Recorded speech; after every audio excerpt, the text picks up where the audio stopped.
different social events. We'll probably try to hit a Pens game or something like that in the before busy season. I think just constant communication. We all have so many ways to contact each other, and I'm always accessible on Teams. If someone wants to call and they have some questions on a project that we're working on together, I think it's always great to just have personal conversation as well. I've found that a lot of the relationships that I've built in the office extend further outward, whether that be a group of us going to play trivia at 7 p.m. every week, a group of us going and waking up at 5 o'clock in the morning to take spin classes, or even just throwing on last-minute lunch opportunities. We schedule touch-base calls, whether it's with the engagement team or with our peer group, just to kind of connect and talk about the day and where things are going and where things are at. I think just capitalizing on those moments that you're together.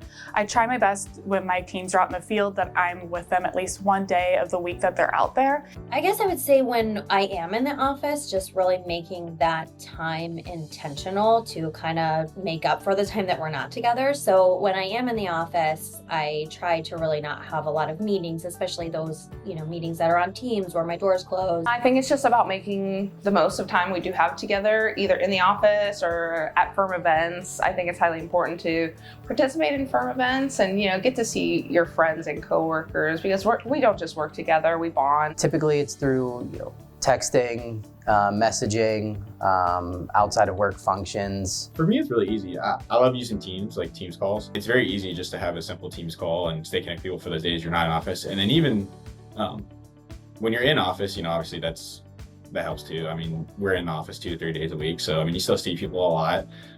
But yeah, Teams calls are really important. My coworkers and the team that I'm on have a standing meeting every Wednesday, and that has been true since I joined the firm. We've kept it going. I think it's important to just engage, when you're working on a project or an engagement with your team, making sure that you're still taking time to work together in person, whether that's at the client or in the office, still taking those days to work together so that we can all learn and ask questions from one another. It just seems to be more collaborative that way. We'll do a pretty good job of staying responsive on Teams, and it's helpful because everybody's one message away, and then for video calls, that's also very helpful, just to put a face to a name. Instead of simply messaging them on Teams, just pick up the phone in a sense and call them through Teams, and you're able to be face to face, and it's an opportunity to ask them about their weekends or any vacations that they're doing and to stay connected in that sense.